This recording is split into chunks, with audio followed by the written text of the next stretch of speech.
and welcome back to the Holistic Ritual. If it is your first time here, I'm so glad you found your way here. I'm your host, Kamela Celeste, and if you've been here before, thank you so much for your patience. I appreciate your presence and your grace during this pause over the past holiday season. You're listening to The Holistic Ritual, a podcast for holistic health-minded humans seeking mind, body, spirit well-being. Hosted by Kamela Celeste, IIN holistic health coach, former personal trainer, and meditation guide. With over a decade of experience guiding transformation and whole person healing, you're invited into the practice of guided meditations, affirmation readings, and spiritual insights through a holistic wellness lens. Blending ancient wisdom with modern science, this space supports you in releasing, renewing, and reconnecting with your inner wisdom. Cultivating a sanctuary you can return to each week as your own holistic ritual. Without further ado, let's get into the episode.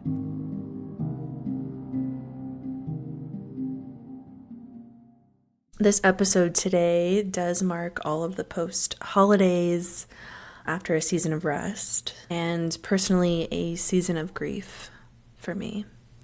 And I'll touch on that in just a second. The new year came around and I almost forgot it was the new year, new me, time to get all the resolutions down. It all just kind of went over my head. And I think it's because I've just felt a bit numb lately. So I wanted to share today in a very grounded, a very intentional, and also a very honest way. And as the title says, today's episode is about 2026 vision and how to commune with your higher self so that we can get on the timeline of what you want the end of 2026 to look like. And we'll be talking about vision boards and other ways to get on the timeline of your future self to align you for this new year. And more than all of those things, all of the tools to help you do that, all of the ways in which you are envisioning this, it's also about how we move forward at a pace that honors our nervous systems, at a pace that honors our lived experiences, and at a pace that doesn't abandon the parts of us that are still tender. Holidays can mean a lot of things for a lot of people. They can be very joyful, but also be filled with the opposite of that, or with the and of that, joy and grief, which is very much how my holidays were spent. So before we talk about goals or vision or the future, I just want to name something that's been really real for me. This past holiday season included the loss of my sweet, precious 4-year-old baby kitty, Sagan, on December 16th after a terrible battle of seizure after seizure, and seeing the neurologist, getting her opinion that he likely had brain lymphoma. My sweet baby angel died in my arms, and I am so happy and so lucky that I got to be there when he went. And another reason why I've been, I guess, hesitating to record this episode is because if you have watched the episodes, you know that the boys usually like to play in the background. Sagan was usually napping, or him and Kylo were chasing each other. And just the emptiness that I am feeling and likely will feel as I'm editing this video back, and it might just be a little bit quieter than normal. If you are a pet owner, you know that they aren't just pets. They are a constant presence, a comfort, a witness to so many different chapters of our lives and so many different versions of ourselves. And they heal us in so many different ways than we really know. We are so lucky to have such pure souls in our lives for however long that we do get with them. This grief for me has had a way of just slowing down time, of rearranging my priorities, and reminding me that productivity is never the point. Presence is. And to just have been present with my little boy the last few weeks of his life, and going through my camera roll and just seeing how much he was loved. And I have a whole album now dedicated to him to look back on whenever I am ready for it. And while my sweet little Sagan isn't physically here with me anymore, I still feel him as a presence now. I guess it's just, I feel him as protection. I feel him as guidance. And I know that he is a part of my spirit team now.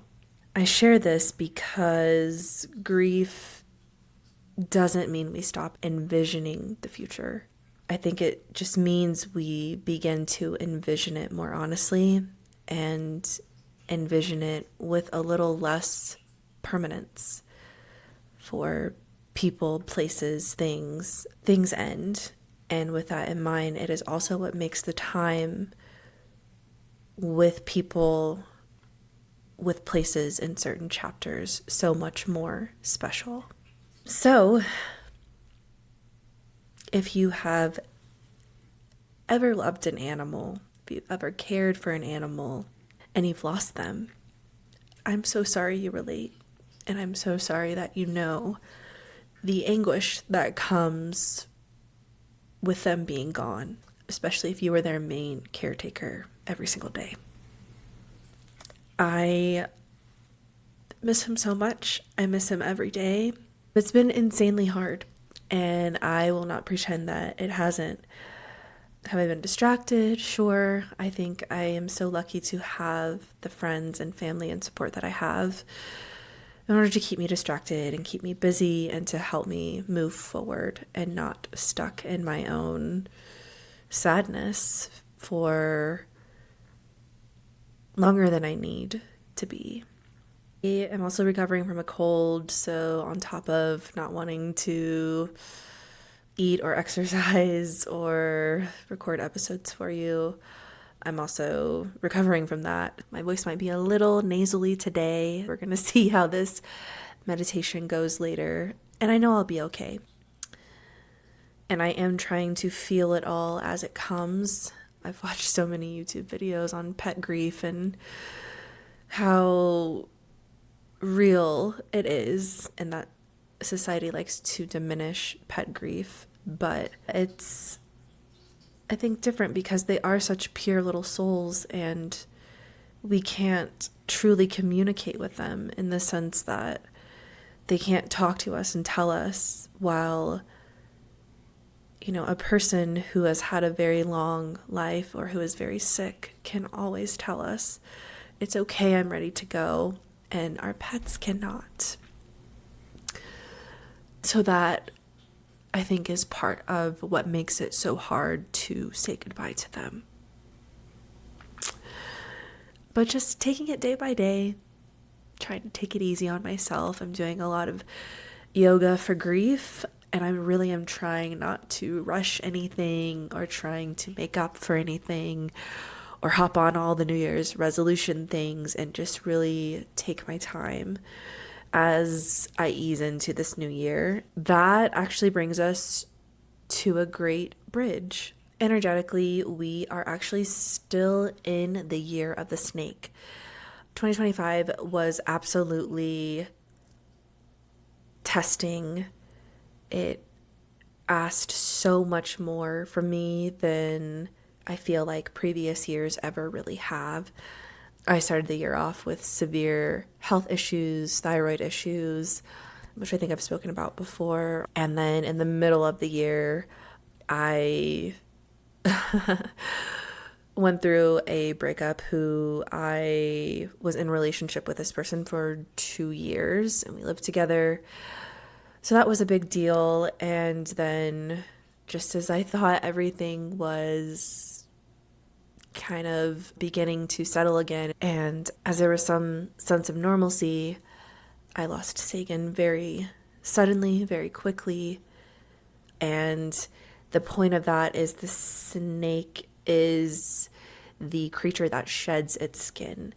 It sloughs away all of the old, the dry, the what is meant to be shed in your life. And so with that theme of the whole year that we think about, the shedding of things, and thinking about the passing of a loved one or the passing of a beloved pet, of course that isn't a shedding that we want, but the version of ourselves that we needed to meet but we couldn't meet until we shed a former version of ourselves.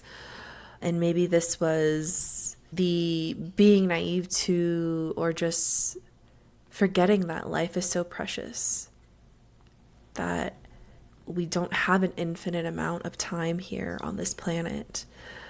And maybe that is part of the lesson that we are part of the shedding that we needed to shed away the illusion that we have forever, that we are immortal, but we really are not.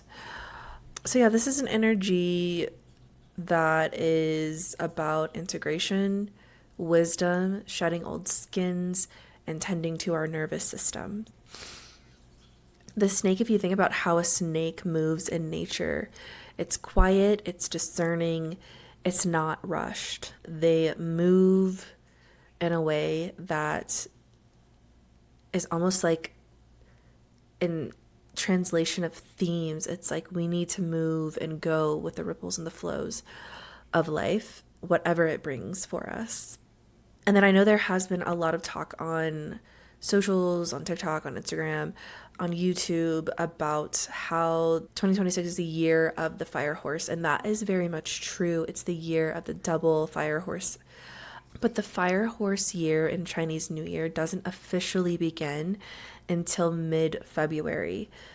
And so we are still in the year of the snake, and with all of the themes of the fire horse energy, that double fire horse energy, it's movement, visibility, courage, action.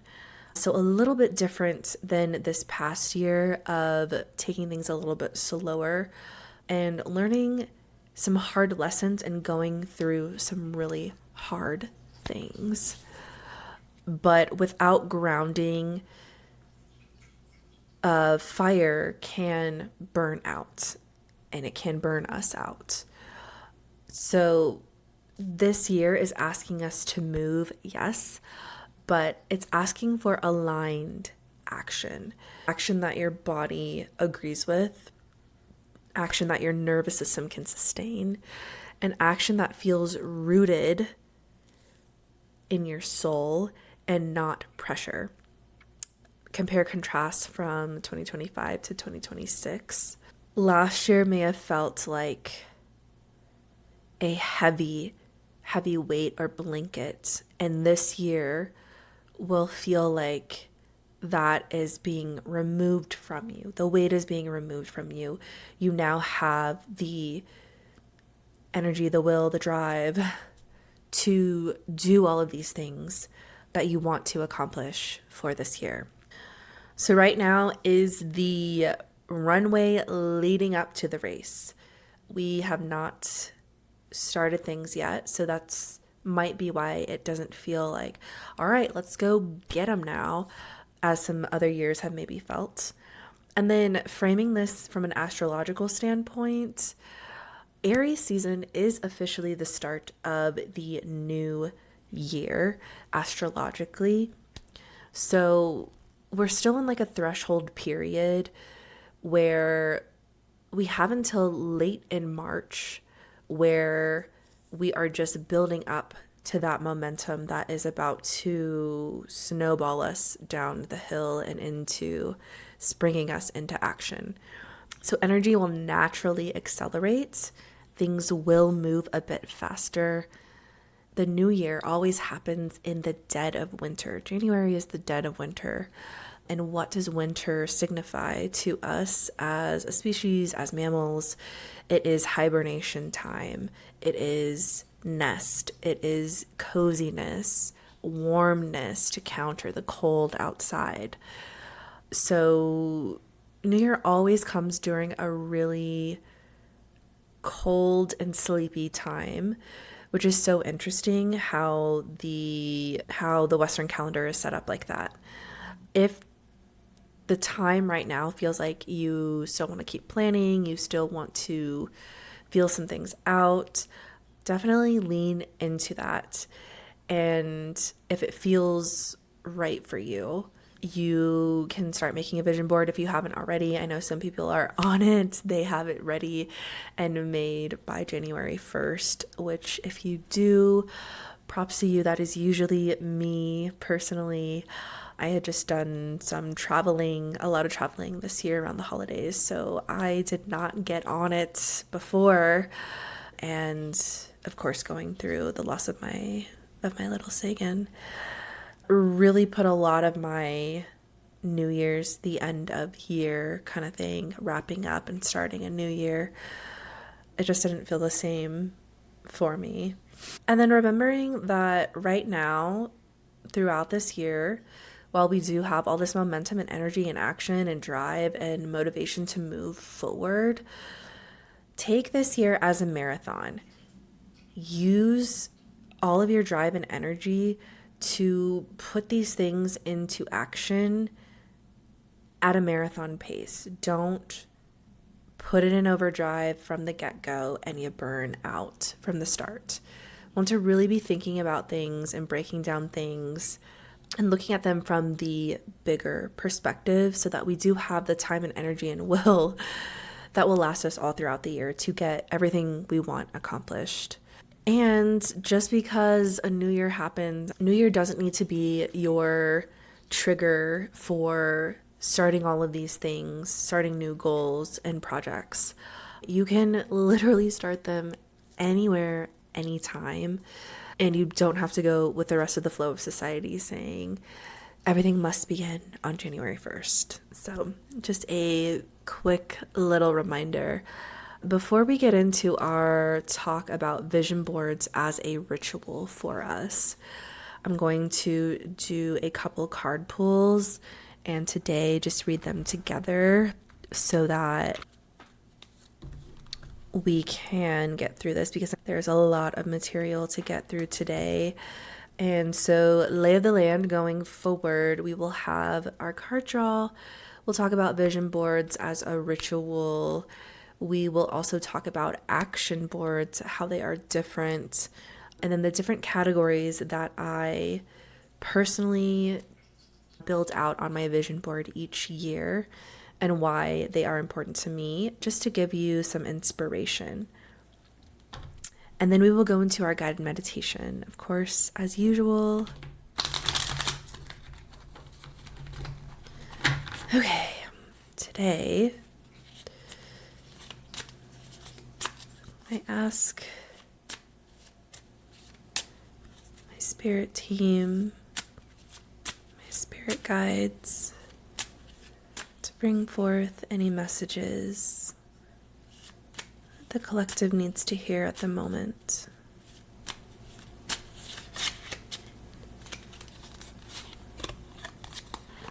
And I'm also going to draw, I guess I should have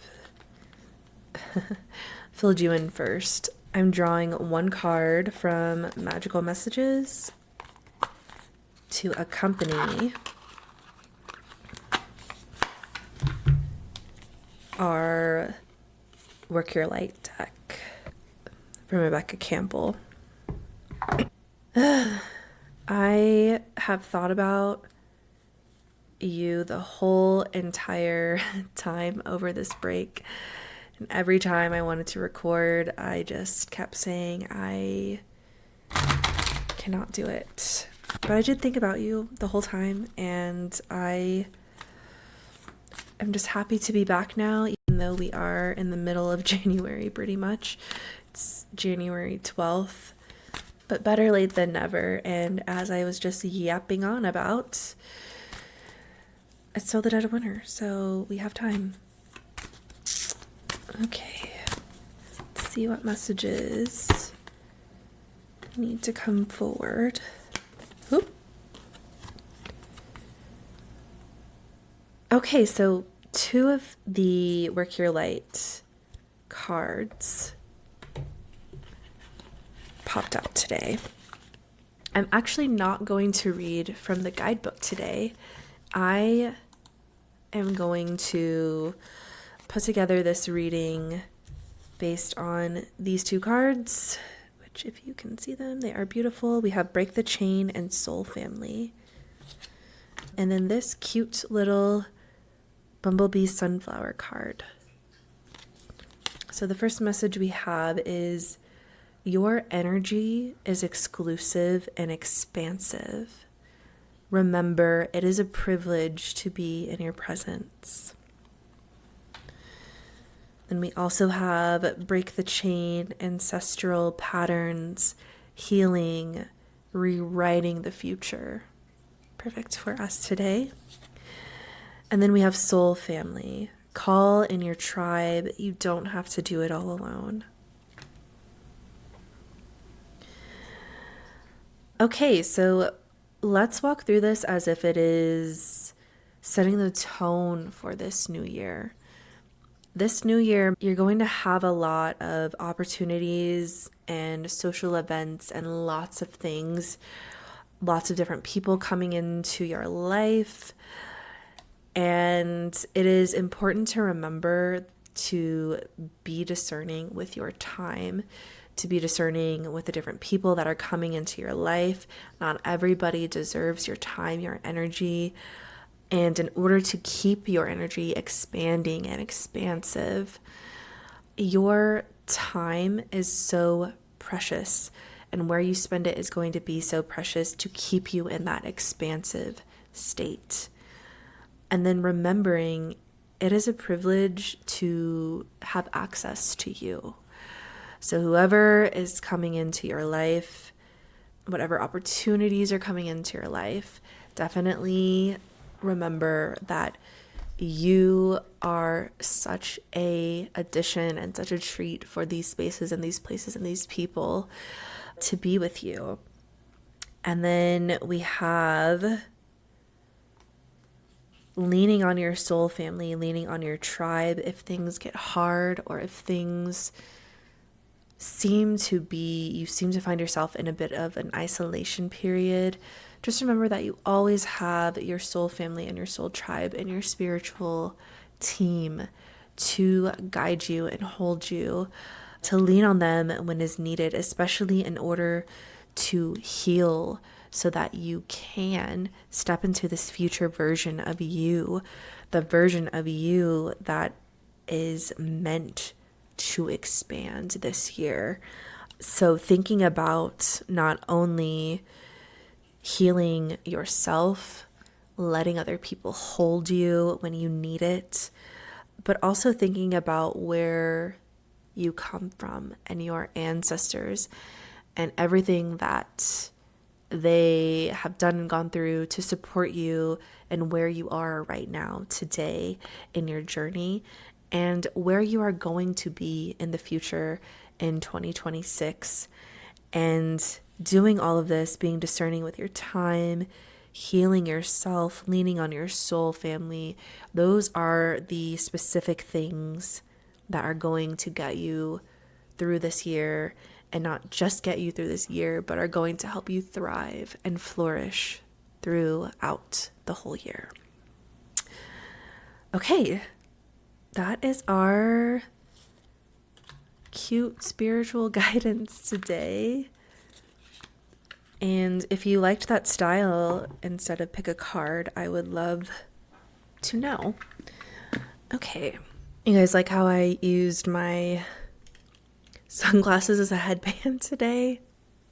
I need to get one of those like actual headbands. They just mimic what your sunglasses do for your hair. Okay, anyways, ADHD tangents. Vision boards as a ritual.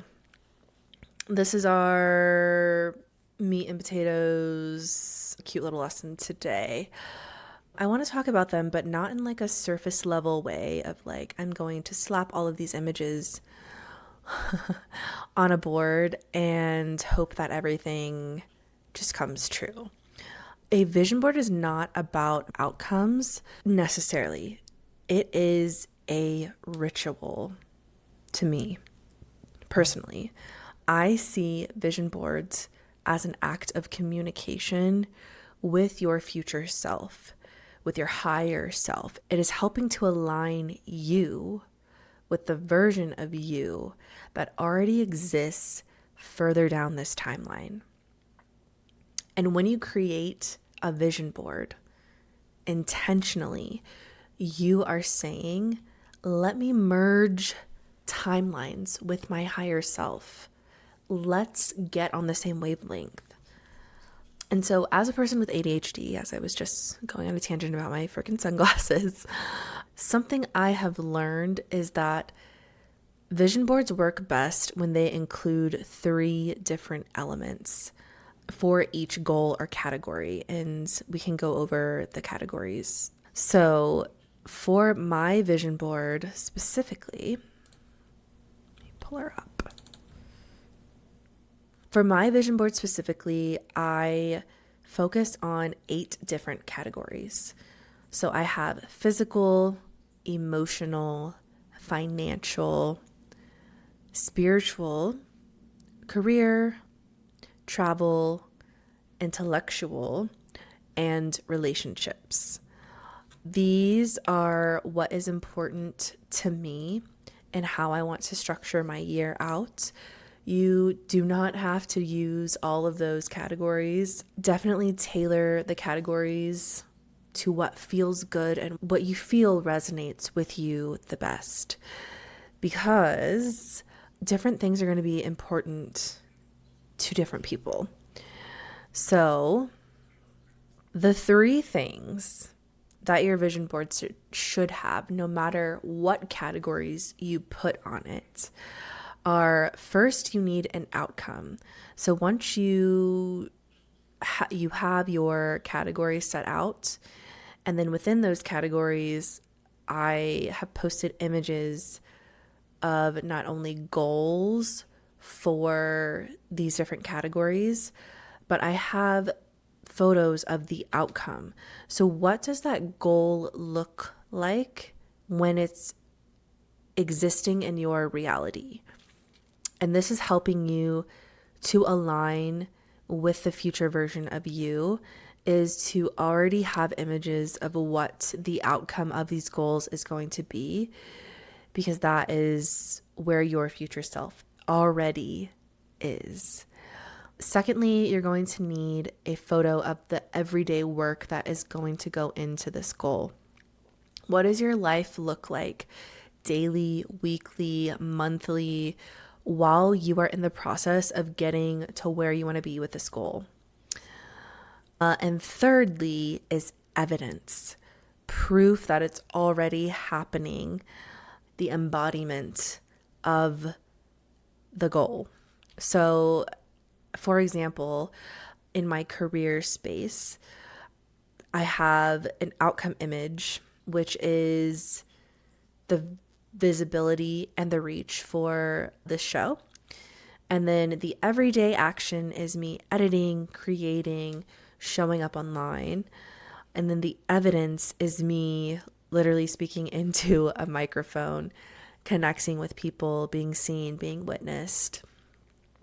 And then another example is for my physical goals, to not just include the end result. So maybe you are wanting a specific physical outcome, like I want my hormones to be balanced.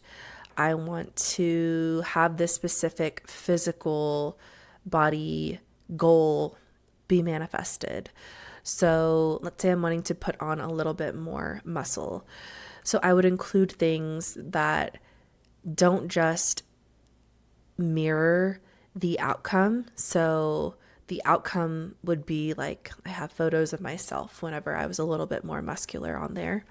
If you can put images of yourself on your vision board, it's even better because it's you already, you've already done it, so you can do it again. Or if you put photos of people on your vision board, I will always crop out their head or just leave like their lips or their face, like crop out their faces entirely, or even just like put black bars over their faces so that you don't get that image in your head of another person. You envision it as yourself because there's no faces to go along with it. So yeah, for physical goals, I want to look more, put on a little bit more muscle. I would include things like photos of me walking, lifting weights, eating nourishing food, doing Pilates, and then also words to align with these goals. So things like comfort, ease, confidence, any type of like one word or one phrase that is also going to be either a part of the outcome, action, or evidence, putting that in that space as well, so that when you look at your vision board every day, which you should look at your vision board every day, I think the recommended amount of time based on like neuroscience or something is looking at your vision board for 1 minute every day. And this matters because your nervous system needs to believe what you are trying to call in. And then something else to note is I know a lot of people, when they make vision boards, they're hesitant to put certain things on there because it's like, well, I don't know if this is the right person. I don't know if this is the right job. I don't know if this is blah, blah, blah. This is another important truth. Your vision board can change. They are not contracts that you are signing. They are living, breathing documents that are editable at any point in time throughout the year. I have made a vision board for almost every single year for the past several years. And it is so shocking to me how 80 to 95% of everything that I put on there comes to fruition when I am looking at it every single day for a minute a day. And if you skip a day or something, like you should be looking at it as often as you can, at least once daily. But it's not like you're going to block your blessings if you skip a couple days in a row or something. But yes, the point is that life sometimes shifts. Sometimes relationships end, priorities change. You're allowed to edit it. You're allowed to refine. You're allowed to release what you no longer want. Maybe you have climb a 14er on your vision board. It's definitely not on my vision board, but maybe it's on your vision board. And maybe halfway through the year, you realize, I don't really want to do that. That's totally okay too. The purpose of a vision board is alignment. Alignment matters more than attachment. So seeing your vision board as a living document that can change at any point. And if your goals do change, it's definitely important to update your vision board. So when you are looking at it, whatever no longer aligns with you or whatever you want to add to it, it gets put into your system and your nervous system recognizes it, your higher self recognizes it, so that it can be something that you begin to align with. Or you don't waste your energy and efforts and your manifestation powers trying to throw it into the mix if it needs to be removed. And then, how should you make a vision board? Should it be digital? Should it be physical? That is honestly going to be up to you and whatever form is going to get you to look at it every single day. So when making your vision board, if you haven't made one already, or if you made one and you're like, I just put something together really fast, if you want to remake it, remember that this is a sacred ritual. Light a candle, put on some frequency music, some 432 hertz or some high frequency guru in the background, and literally, you can begin by writing a letter to your future self of what you have accomplished this year. So you'll make it as in present tense as everything has already happened. And then using that letter to be able to architect all of the images and things that you need. And then once you do make your vision board, burning your letter to release it to the universe, to say, this is my offering to you, universe. This is what I would like to align with and manifest this year. Or you can do what I do. I still do the whole ritualistic process of it, but I make mine digitally because I have my phone with me every day. I have my laptop with me every day as I work a 9 to 5. So those are the spaces that I am the most because of how my lifestyle moves and operates. Maybe you're not a desk worker and maybe you want to make a physical one and put it in your car or put it on the ceiling in your bedroom, or maybe put it in your child's room if you are going in there to nurse them. And while you are nursing them, you can look at it for 1 minute while you are doing that. Really, the 1 minute viewing of it daily is what really matters. And taking your time for each category and really looking at every single image on there and remembering why you chose it, why you put it on there. So being very intentional when you are choosing these things. And I also like to kind of do like little mini meditations as I choose each image. And I'll close my eyes and I will envision exactly the image that I have, almost as if it's already happened in my head. So doing a bit of visualization, a bit of firework and burning that letter, and then future architecting with writing the letter and doing the whole vision board. And then there's also something that I have recently started doing alongside my vision board, which is an action board. And the way I like to describe it is, if the vision board is your map for the year, the action board is your compass. You don't technically need a compass to get to where you're going if you have the map.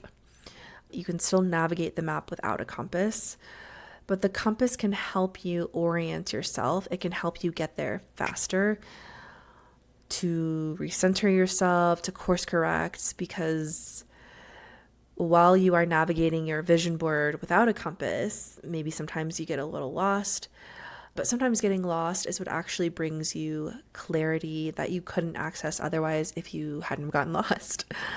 So for me, the action board is a monthly, weekly thing to check in with myself. And this is kind of like, some people might be like, that is overkill. And that's okay. I'm just a Capricorn rising. I'm just a Capricorn moon and stellium, and I need my order. I need to check in with myself. I need my to-do list to see, am I making progress? But when you are checking in with this action board, it's important not to judge yourself, not to put pressure on yourself, and just to ask, does this still feel aligned? So it can also help you to revisit these questions to see if your vision board does need refining in the second quarter or the second half of the year. Does this still feel aligned? What's one supportive step forward I need to take? So it's just to be used as a tool and not a rule.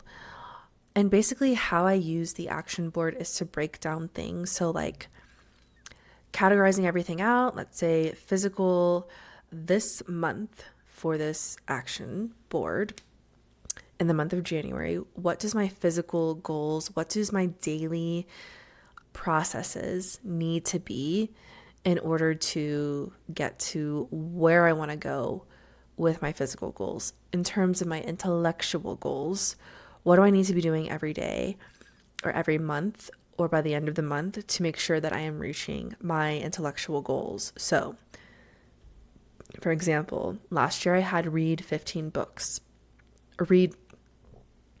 Read 10 books last year. I upped it to 15 this year.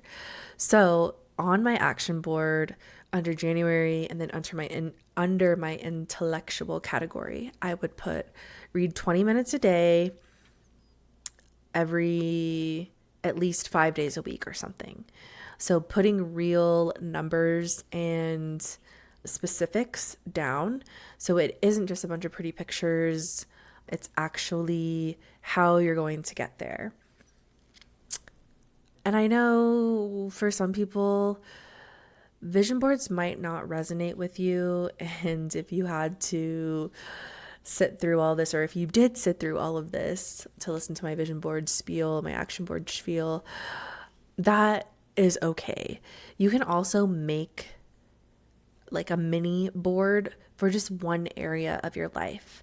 So if you only wanted to focus on spirituality, or if you only wanted to focus on career, if there's like one specific category in your life that you're like, this area needs an overhaul this year, you can also do that too. Or you can skip the vision board entirely and just do the letter to your future self ritual and meditating on the different mental images from writing that letter to really envision yourself doing that.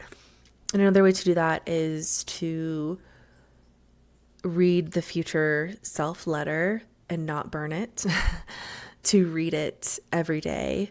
And then when you are reading it, lighting a candle for your future self to honor your future self and your past self and your spirit team is a really beautiful way to do that as well.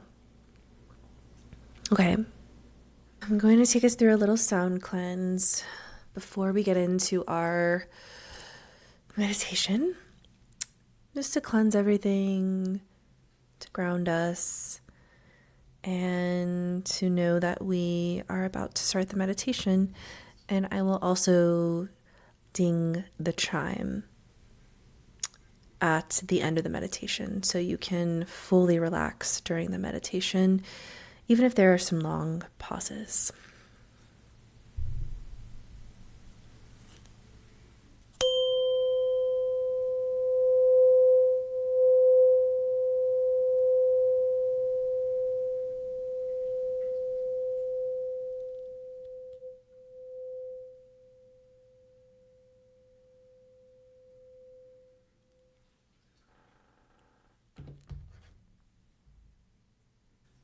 Today's meditation is all about aligning with becoming. So take a moment to just arrive in this space.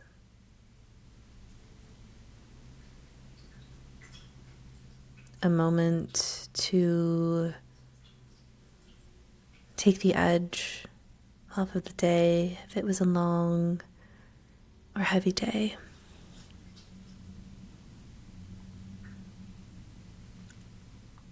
And just fully stepping into your body, finding a comfortable position, seated or lying down.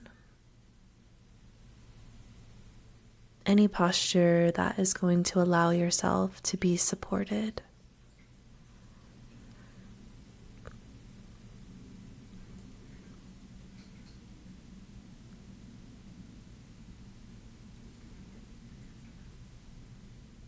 And just feel the weight of your body as it rests into the surface beneath you.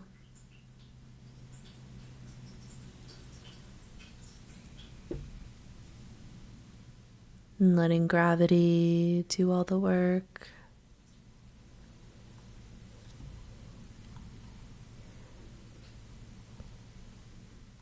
And if you haven't already, you can close your eyes or just rest your gaze.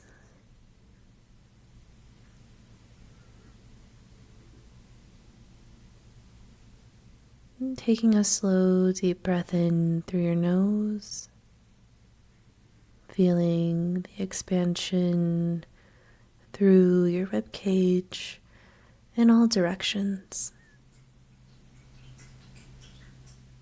And then exhaling gently through your mouth.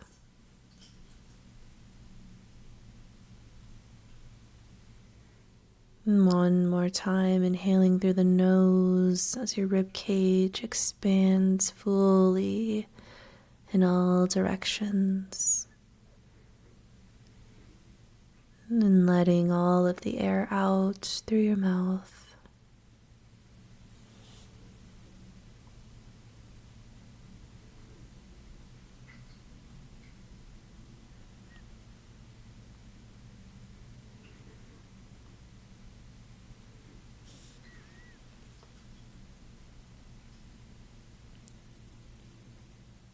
And bring your awareness to your feet.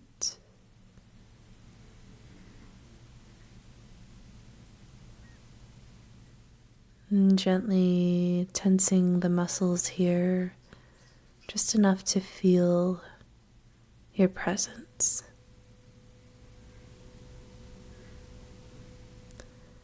Hold for a few seconds. And then release that tension completely.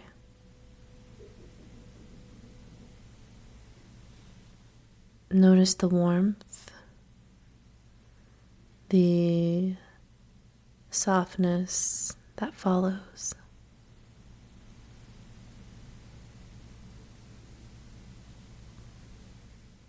Moving your attention up into your calves.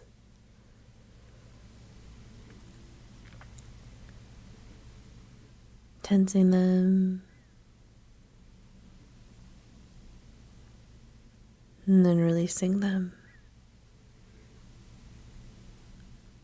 Letting the muscles melt.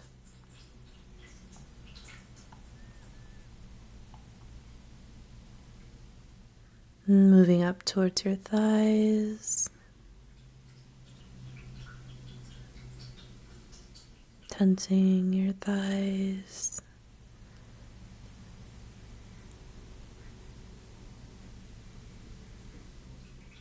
And then releasing the tension, softening them fully.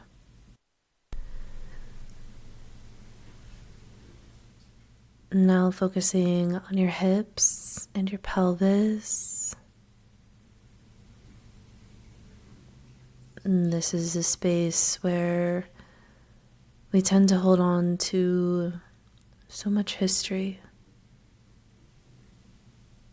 And gently tense your pelvis, your hips, and releasing.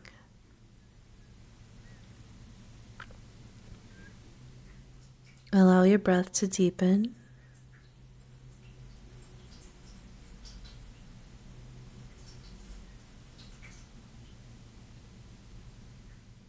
Now bracing your belly.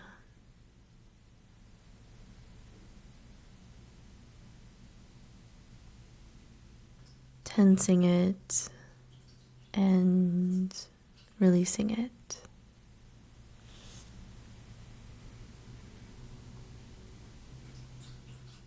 Noticing your hands,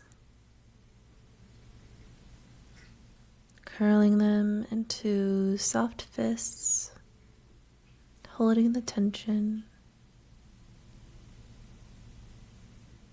and then releasing, and letting your fingers just open naturally.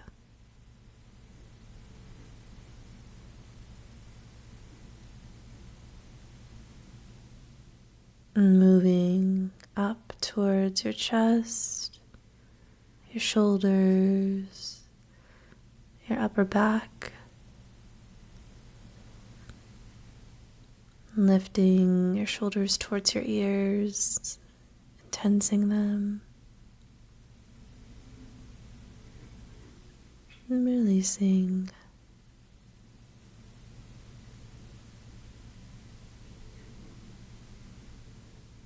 And finally noticing your face,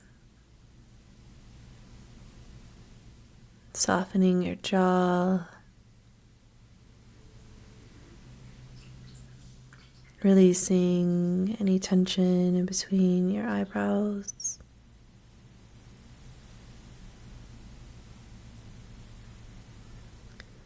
And just let your expression return to a nice neutral.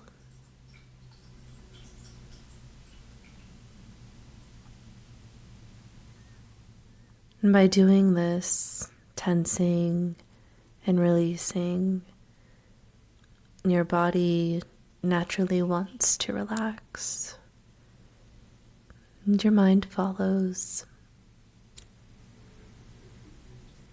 The breath slows, and your thoughts begin to quiet.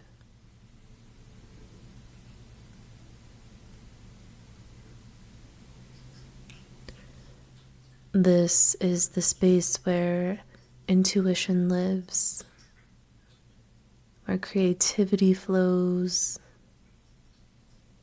and where alignment begins.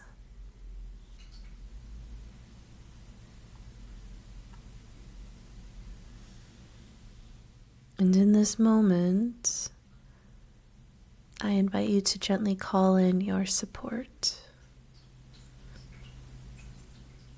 inviting your spirit guides, those who walk with you beyond time, inviting your ancestors, those whose lives made yours possible.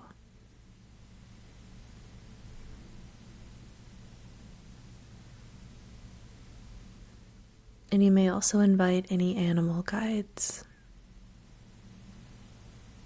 the protecting, loving energies who offer wisdom and companionship.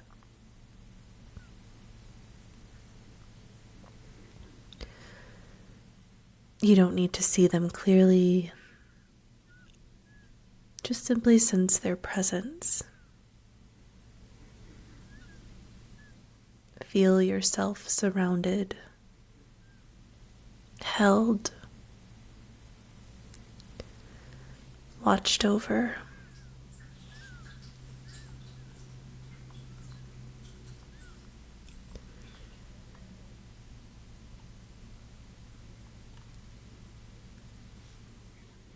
And from this grounded place, allowing yourself to sense something you are moving towards. Something that is beginning to unfold over the next few months, over this year.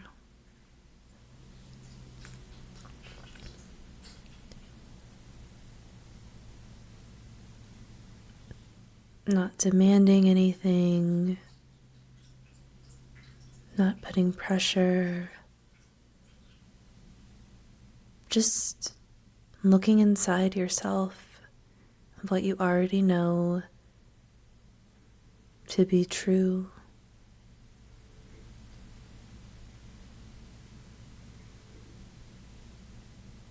What you've already seen for yourself.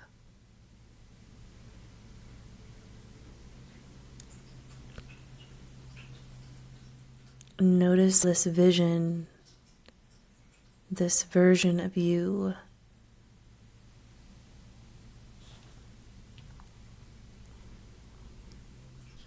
Can you clearly picture yourself and what it feels like to have achieved all that you want this year, to have accomplished a certain goal, to finished a certain project.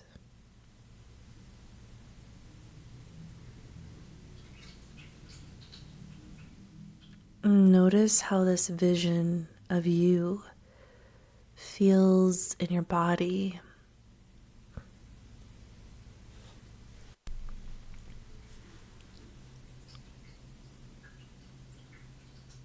How is your breath responding?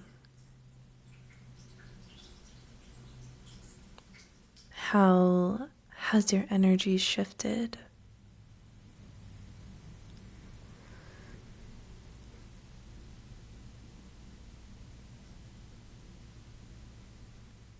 And as you envision yourself at the end of this month, the end of this year,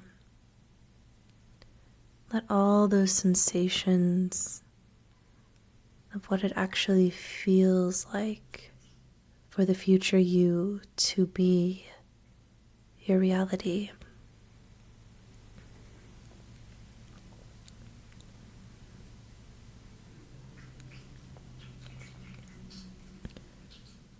What do you smell?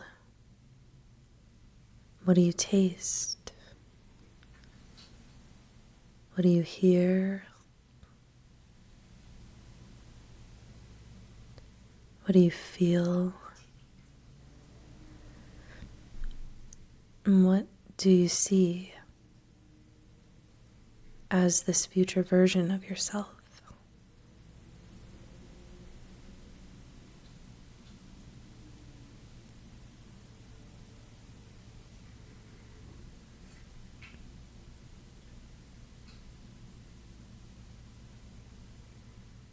A future version of yourself appears, already living what you are gently preparing for.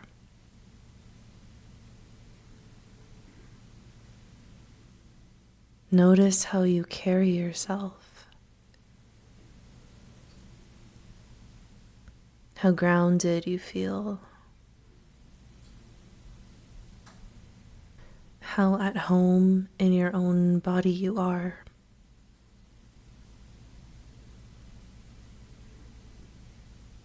Because this version of you already exists. You are not chasing them. You are remembering yourself.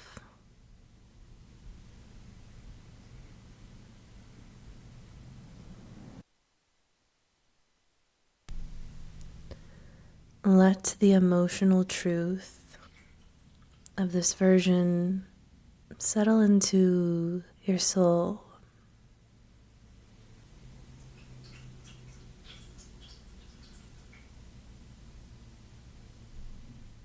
And taking a few expansive, deep breaths to seal this vision of yourself in.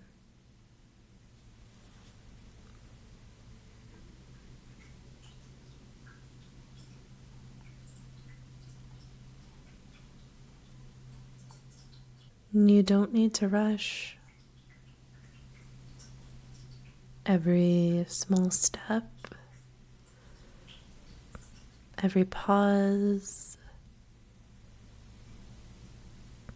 each moment that you listen to your intuition, it's already a part of the path.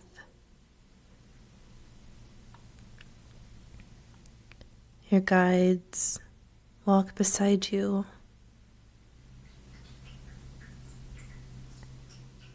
Your ancestors stand behind you.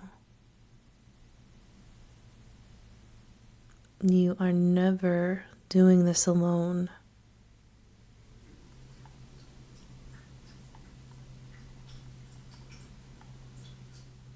Breathing in deeply, allowing your breath to help you trust in this version of you and anchor this image within you.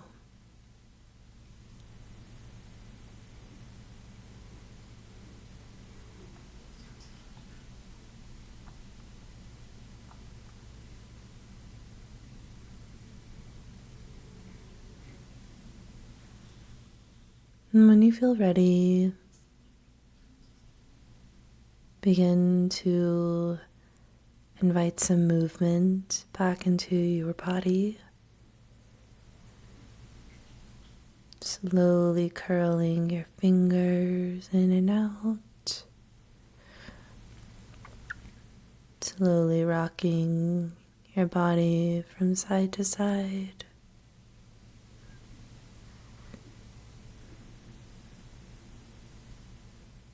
And bringing your awareness back into the room. Feeling the surface beneath you. Noticing how your breath is.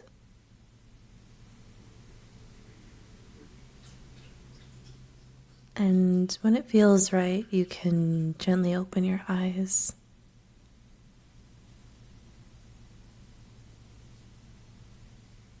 And taking a moment here to offer gratitude to your body, to your breath, and to the version of you who continues to become.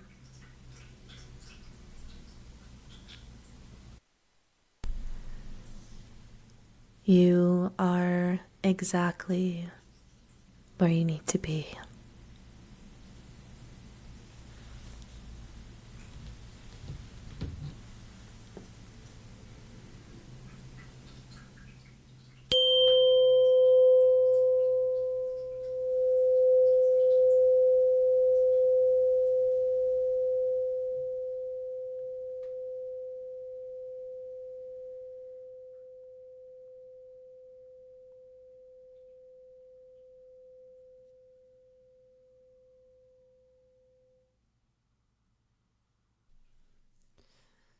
Thank you for being here today. I am so happy to be back here with you and to be resuming in 4-week sprints. I'm going to try my very best to continue 4 weeks in a row. I don't know how grief is going to be affecting me going forward. I do always post updates to my YouTube channel and to my Threads account and to my Instagram story if you are following along anywhere there for when new episodes are coming out and if there is going to be any delay. I appreciate you so much. Thank you for allowing me to share my story, my heartbreak, my grief with you. And if I can talk with you about any of this, you can always reach out to me on any platform. And I would be honored to just be a listening ear.